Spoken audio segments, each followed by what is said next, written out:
First of all, thank you everybody for still staying awake and being here for the last presentation. This is what they call the graveyard shift. I'm not going to get you stand up, but I'm going to ask you something else.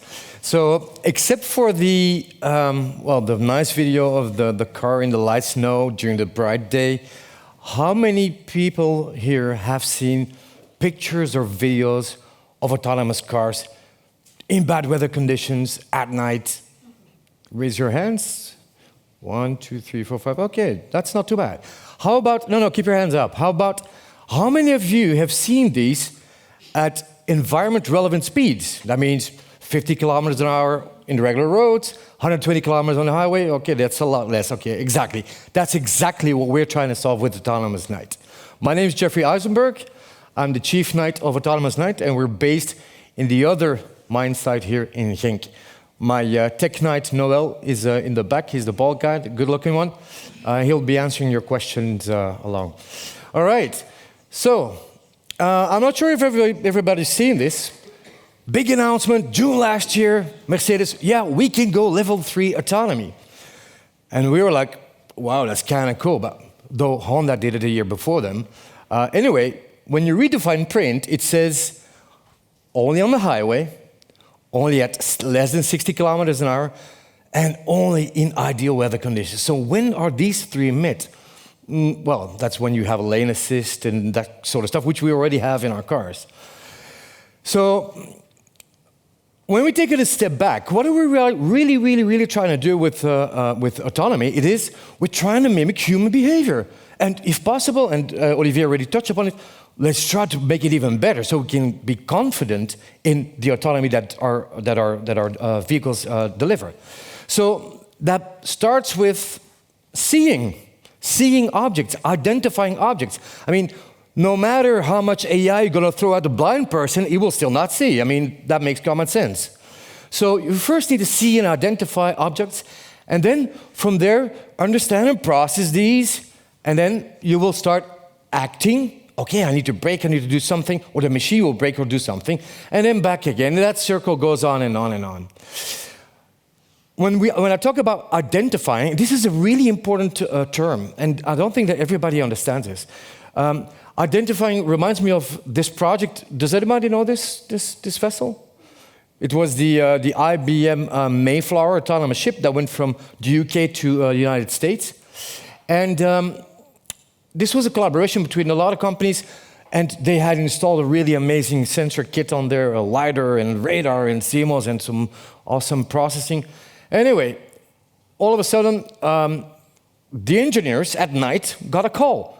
The ship is going backwards. The folks are like, no, that can't be happening. I mean, we need to check our models. But the ship was going backwards. The question was, why was that? Was it going towards an island, or maybe a container, or maybe even an iceberg? And when the morning came and the sun came over the ocean and the rain went away, they could see it was a group of dolphins. Now, this is exactly the point. This is the difference between detect and identify. You need to be able to see you need to be able to understand and identify the object in order to know how you're going to interact with it. So what is the current state of technology? It's really based on two strategies. I just added this picture because I really like it from LiDAR. Gives nice colors. It's two strategies. One is LiDAR-based, and the other one is camera-based. Now, LiDAR, and some will challenge us, but it's pretty much useless in harsh, adverse weather conditions. And cameras, well, they have the same limitations as a human eye. In the dark, you don't see anything at all. Now, what you see happening in the industry is they add a radar to cover for this shortcoming, they add a LiDAR for that shortcoming, and then the CMOS camera on top of that, and then they do something magical called sensor fusion.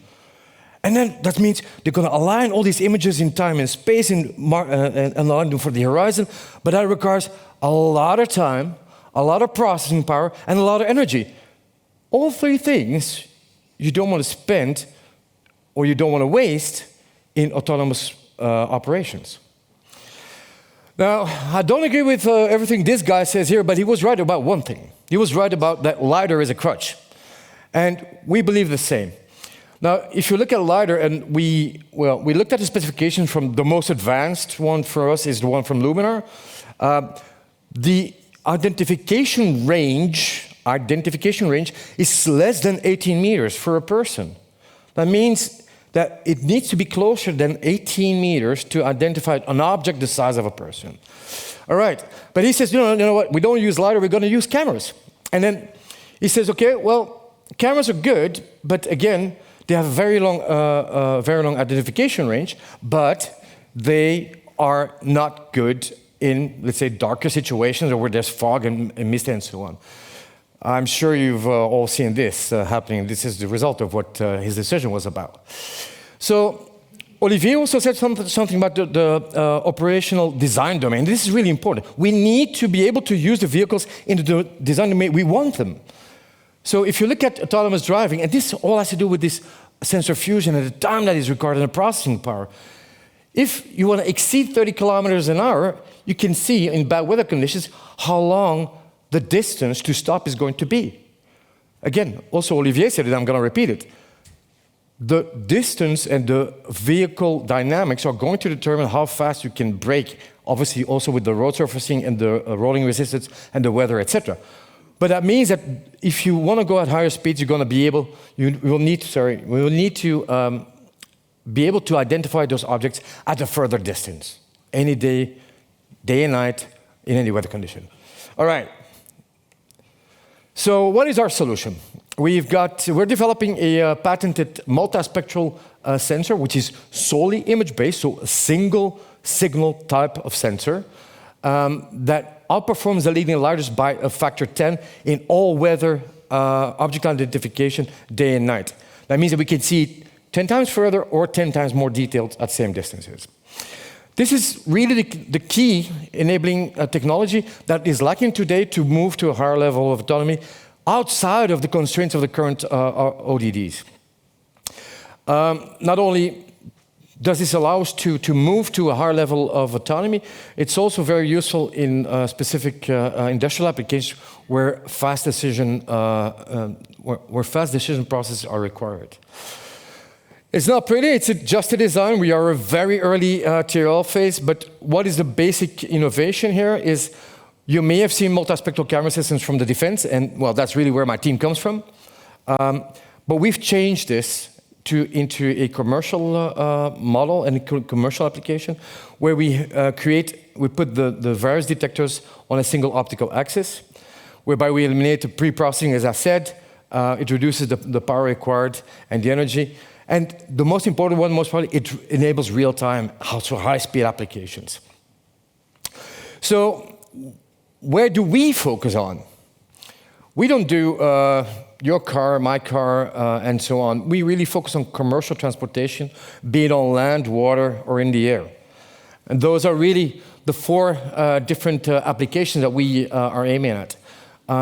Noel and I, we come from another company in the mining industry, so we really understand the harsh environments where a mining vehicle needs to operate to become fully autonomous, and that's really one of our beachhead markets. Robotaxis, Google, Microsoft, Amazon, Apple to a lesser extent, we are in contact with them for one specific reason. This morning, it was, if I'm not mistaken, well, this morning we heard, both Amazon and Zoox and Waymo and Cruise, they're operating where? Austin, San Francisco, etc., etc. But all of them, and you can check that online, all of them just offer robotaxi services in ideal weather conditions. We're about to break this up. Why are they specifically interested in our technology? Well, remember where I said that the current state of technology is LiDAR, radar, and CMOS? Those are three different signal types. One is a cloud-based, a point cloud from a laser. The other one is a radio signal. The other one is an image. Imagine how complex this must be to match all these different signal types together to make sense out of them in the real world. With us, it's just images. And the image processing industry is far more mature than the other industry where you do the sensor fusion. What does that also enable? Imagine that we capture just images, but we capture them multispectrally. Basically, a simple example means, let's say that we map trees. The multispectral information can allow you to say, this tree is healthy and that tree is not healthy, which offers value for urban planners and so on. And this is really the reason why the largest data companies, Google, Microsoft, and Amazon, are really interested in the information that we're going to gather. All right. Again, well, I've spoiled it already. Those are the companies that we've got traction with. Where are we as a startup? As I said, we've only been incorporated in October 2021, so that's very, very early stage. We've been working on the radar on the technology to patent it for 2 years before that. But we're very proud to say that we are the first non-Swedish company to have been selected to join the Volvo Group Campex incubator. Our technology is already patented. We've won the EIT Urban Mobility Investment Readiness Accelerator Award, and they have come on the board of on our cap table. And we've been voted as one of the startups to watch for sensor technology in autonomous vehicles by Financial Times. What are our next goals for this year? Well, we're going to increase the TRL level of the sensor as such and the system up to TRL level 5. We are validating our data monetization strategy, both with the companies that you saw earlier. And, well, we're growing. We need people. We need talent. So if you got folks who are interested here to work with us, we're a cool bunch of guys. Don't hesitate to reach out. As I said, I can't do this by myself. On the left-hand side, as I told you, that's a nice bald guy there in the back. Philip is our science knight. He brings in the knowledge and technology from space and defense industries. And we're flanked by a very nice advisory board, of which I'd like to highlight John Innes, who was a former CTO of a very well-known European defense company, but he's now a professor at the Scottish Space Program. All right, a couple of accolades. I still have 4 minutes. That's amazing. Normally I run out of time, but I guess a lot has been said already. I don't know if I thanked you, Tim, but we're not a LRM portfolio company yet, but thanks anyway for the opportunity. Any questions?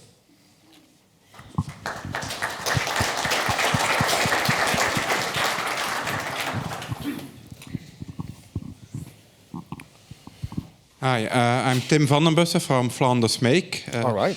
I've got a question. You talk about a multispectral camera, but any RGB is already at 3 spectra. So how is your camera technologically more advanced? So how many spectra is in that multispectral? Are you talking infrared? And how is that extra dimensions of data helping you into assessing the situation? Because yes, you're better, but how are you better? I have no idea, but Noel will explain. Sorry. You pulled the joker. It's me. So we use 3 spectra for the land applications. It's the visible, the shortwave infrared, and the long-wave infrared. For naval applications, we also include the medium-wave infrared, as it holds a lot of information. And the patented sensor design enables to add a spectrum.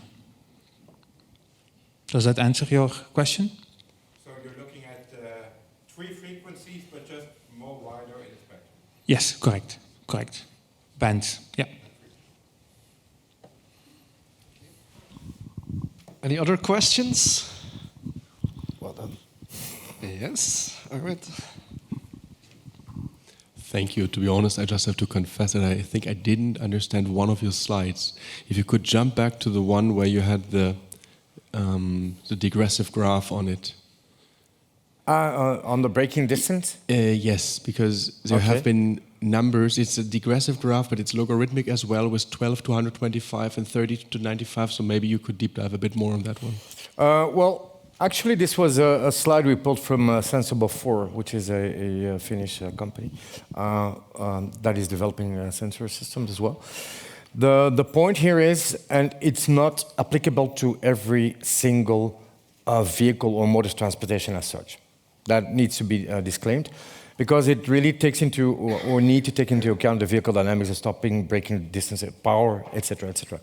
But basically, what it says here, and this is why it was important and interesting, is that if you want to be able to drive or operate a vehicle at 30 kilometers an hour, then you need to make sure that you can identify objects at distances, well, pretty much twice this distance. That's a safety margin. So they're saying 30 kilometers an hour in bad weather conditions for an autonomous vehicle is going to be 3 seconds or 12 meters. Does that answer somewhat your question? What means ODD permitting? It's the operational design domain for this specific example remains within these confinement. So This should have been here. sensible for limitation actually for their own time and this Yeah. just to put it as a reference. Correct. Yeah. Correct. So it's not. This is not for our sensor specifically. Noel. You don't make any comparison to your own technology. You just show it as. Oh no. Well, no. We could do that. We could do that. But the thing is that the sensor, the way it is, Noel, correct me if I'm wrong. The sensor, the way we are developing it today, is relative to a mining vehicle. My question: you don't have a faster recognition power, right? So either if you have a LiDAR or camera. It's not about faster.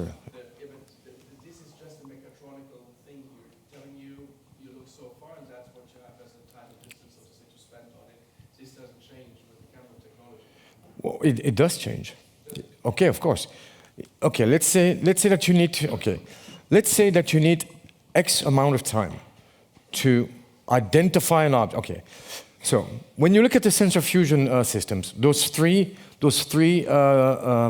different signal sources, the fastest algorithms today require four time frames, which is about 280 milliseconds.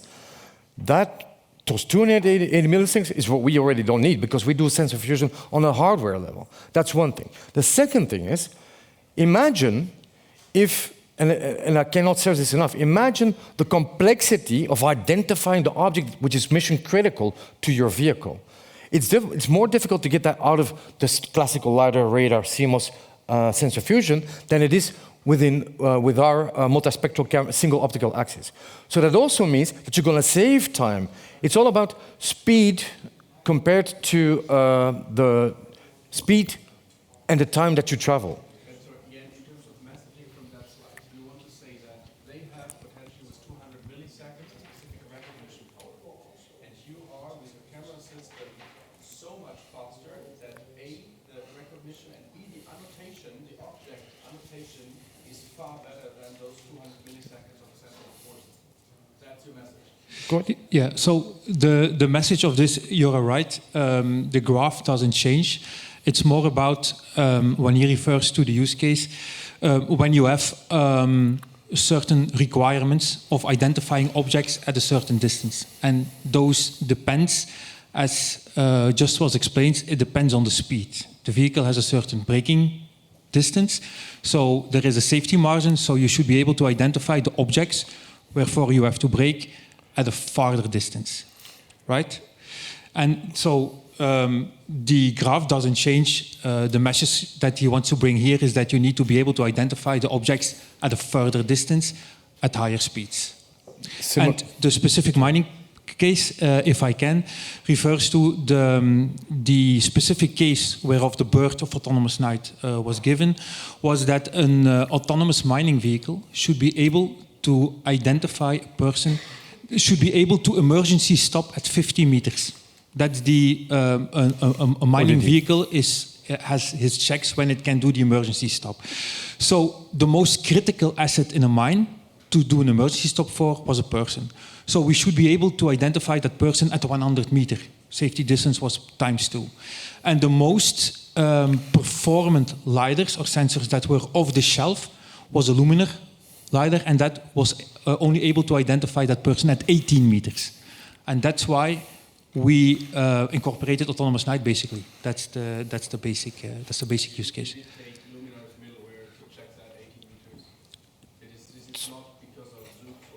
No. That was really specification from the manufacturer. simulations.